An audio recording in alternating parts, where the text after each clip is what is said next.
Salaaed, 8. peatükk. Leevike, kes näitas teed.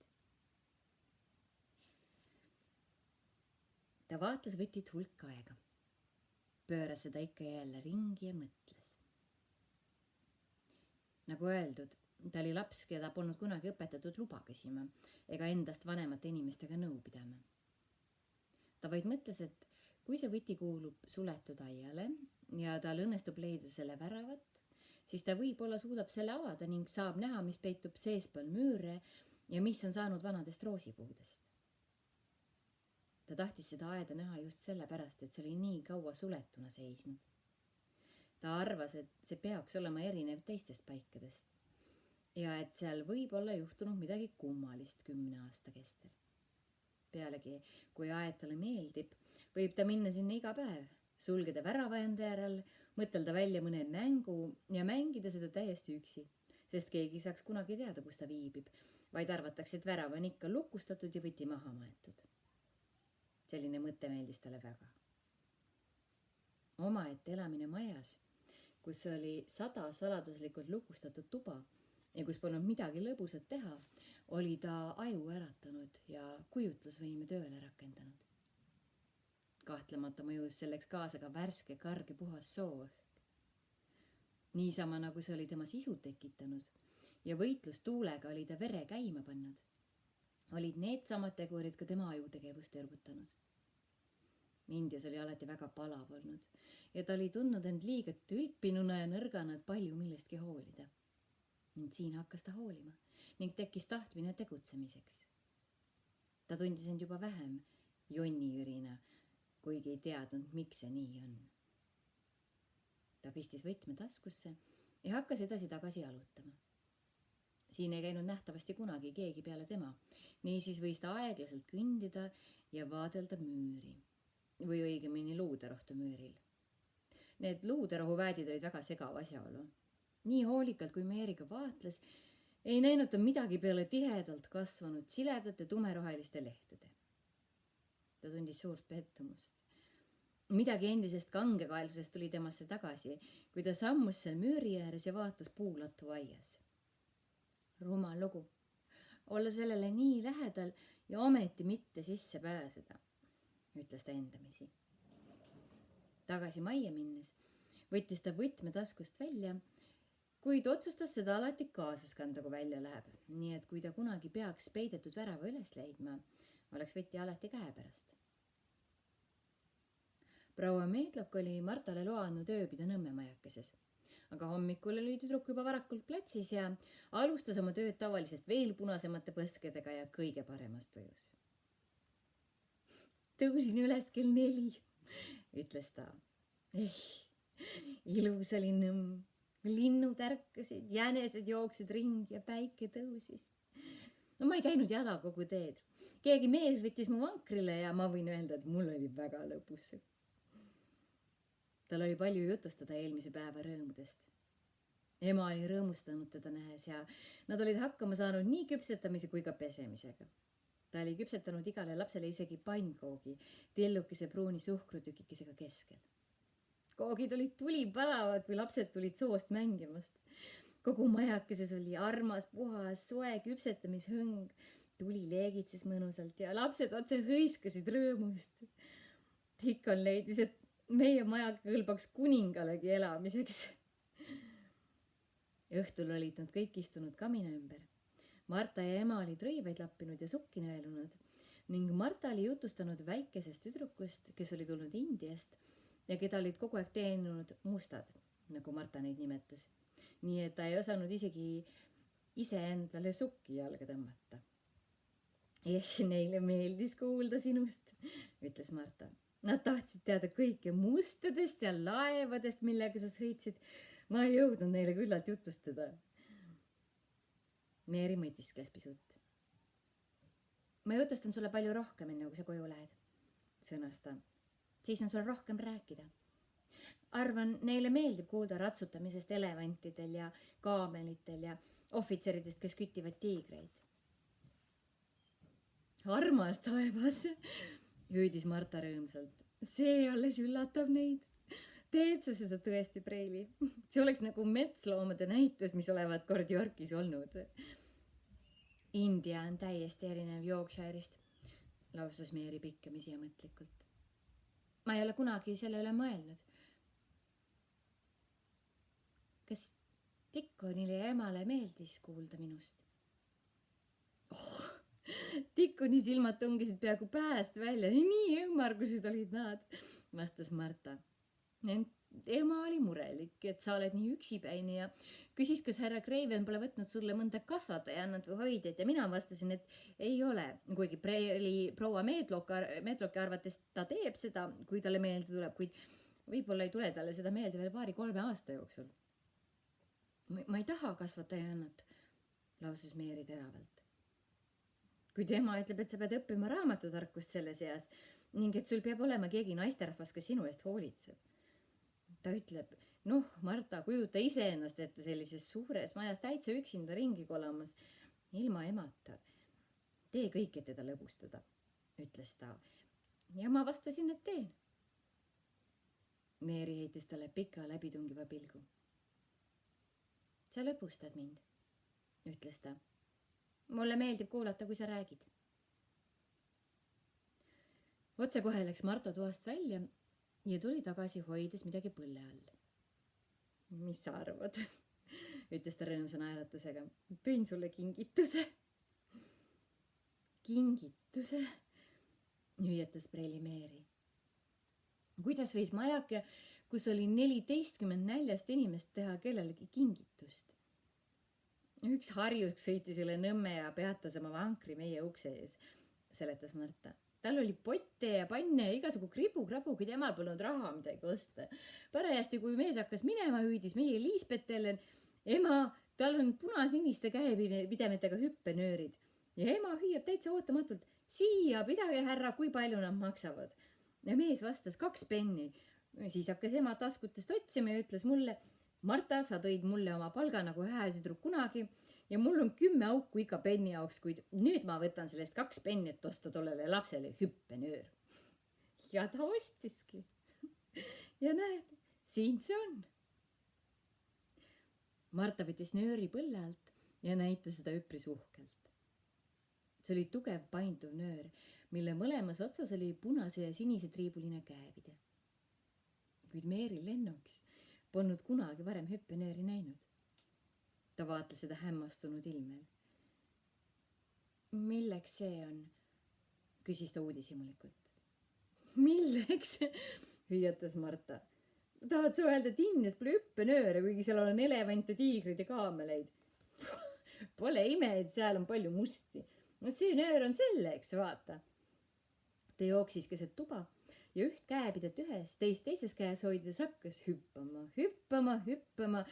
Kuna Mary pöördus toolil ringi, et teda vaadata ja kummalised näod vanadel portreedel näisid ka vaatavat ja imestavat. Kust võttis see lihtne väike nõmmemajakese tüdruk häbematuse toimida selliselt nende nina all? Kuid Marta ei näinudki neid. Mary näos väljenduv huvi ja uudishimu rõõmustasid teda ning ta jätkas hüppamist, kuni oli jõudnud 100 lugeda. Võisin veel kauem hüpata, ütles ta peatudes. Hüppasin 500 korda, kui olin 12-aastane, kuid ma ei olnud siis veel nii paks kui praegu ja olin rohkem harjutanud. Mary tõusis toolilt üsna irvutatult. See on väga kena, ütles ta. Sinu ema on lahke inimene. Arvad, et ma suudaksin kunagi niiviisi hüpata? Katsu seda kohe, soovitas Marta, ulatades talle hüppenööri. Alguses sa ei jõua hüpata 100 korda, aga kui sa harjutad, küll sa juba jõuad. No seda ema ütleski. Ta ütles, miski pole talle kasulikum kui hüppenöör. See on kõige mõistlikum mänguasi, mis lapsel võib olla. Las ta mängib väljas värskes õhus hüpates nööriga. See pingutab ta käsi ja jalgu ja annab neile tugevust. Oli selge, et Mary kätes ja jalgades polnud palju jõudu, kui ta hüppamist alustas. Ta polnud kuigi osav hüppaja, kuid talle meeldis see ja ta ei soovinud loobuda. Pane ülerõivad selga ja mine hüppa väljas, ütles Marta. Ema ütles, et sa peaksid olema väljas nii palju kui võimalik, isegi kui veidi vihma sajab. Pead vaid soojalt riidesse panema. Meeri pani mantli selga, mütsi pähe ja võttis hüppenööri käsivarrele. Ta avas uksed väljuda, ent äkki meenus talle midagi ja ta pöördus kaunis aeglaselt tagasi. Marta, ütles ta. See oli sinu palgast. Need olid tegelikult sinu 2 penni. Tänan sind. Ta ütles seda puiselt, sest ta polnud harjunud inimesi tänama või hoolima sellest, et nad tegid midagi tema heaks. Tänan sind, kordas ta ja ulatas käe, sest ta ei osanud midagi muud teha.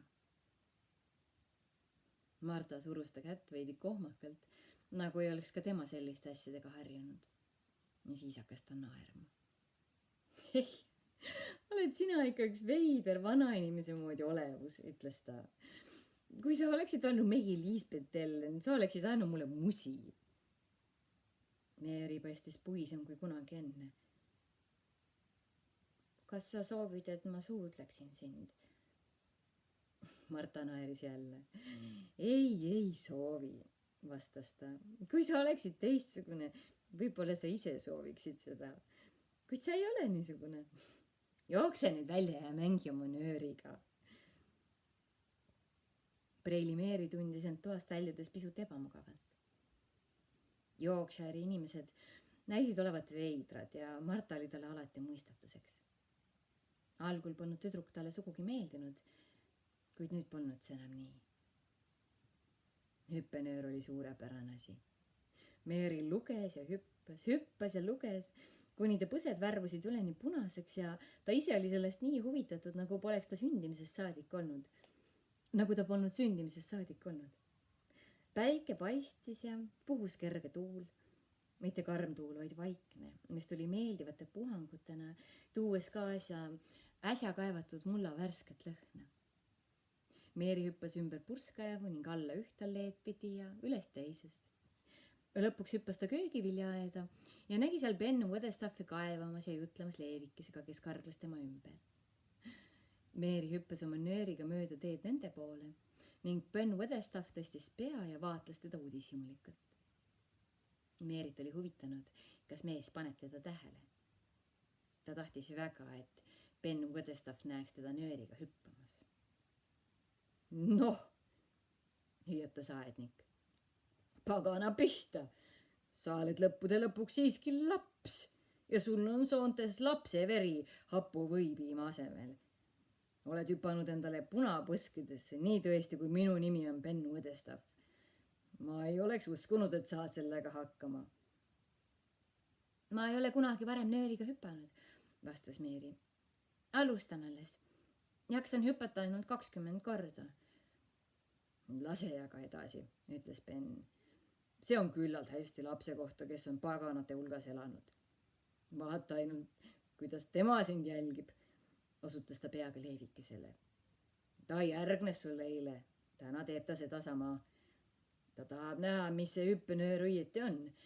Ta pole kunagi sellist näinud. Lisas ta, raputades pead linnu suunas. Sinu uudishimu saab veel sulle surmaks, kui sa ette ei vaata. Meeri hüppas oma nööriga ümber iga aia ja ümber viljapuaia, puhates iga 5 minuti järel. Viimaks läks ta oma isiklikule alleele ja otsustas proovida, kas ta suudab selle lõpuni hüpata. See oli kaunis pikk tee ja Meeri alustas pikaldaselt, kuid enne kui ta poolele teele jõudis, oli ta nii kuum ja hingetu, et pidi peatuma. Ta ei hoolinud sellest palju, sest oli jõudnud lugeda juba 30-ni. Ta peatus, naeratades heast meelest ning seal, vaata imesta, hõljus leevike pikal luudrahu kasvul. Ta oli Meerile järgnenud ja tervitas teda vidistamisega. Hüpates ennist linnu poole, oli Meeri tundnud taskus midagi rasket, mis puudutas teda igal hüppel ning nüüd leevikest nähes hakkas ta naerma. Sa näitasid mulle eile, kus peidus võti on, ütles ta. Täna pead sa näitama, kus asub värav. Kuid ma ei usu, et sa seda tead. Leevike lendas oma hõljuvalt oksalt üles müüri peale, avas nuka ja laskis uhkeldades kuuldavale valju meeldiva trilleri. Mitte miski maailmas pole nii vaimustavalt armas kui Leevike uhkeldamas oma lauluga ning nad teevad seda peaaegu alati. Meeri Lennox oli kuulnud palju nõidustest hoidjate jutustuste kaudu ning ta kinnitas alati, et see, mis nüüd juhtus, oli nõidus. Meeldiv kerge tuulepuhang kahises alla mööda teed ning see oli tugevam kui eelmised. See oli küllalt tugev, et panna liikuma puuoksi ja see oli enam kui küllalt tugev, et kiigutada kärpimata luuderohu hõljuvaid kasve, mis müüridelt alla rippusid. Meeri oli Leevikesele lähemale astunud ning äkki tuulepuhang paiskas mõned lahtised luuderohu harud kõrvale. Veel kiiremini hüppas Meeri lähemale ja haaras need kätte, sest ta oli märganud midagi nende all. Ümmargust kaba, mis oli enne rippuvate lehtedega kaetud. See oli väravalink. Meeri pani käed lehtede külge ning hakkas neid kõrvale tõukama ja tõmbama.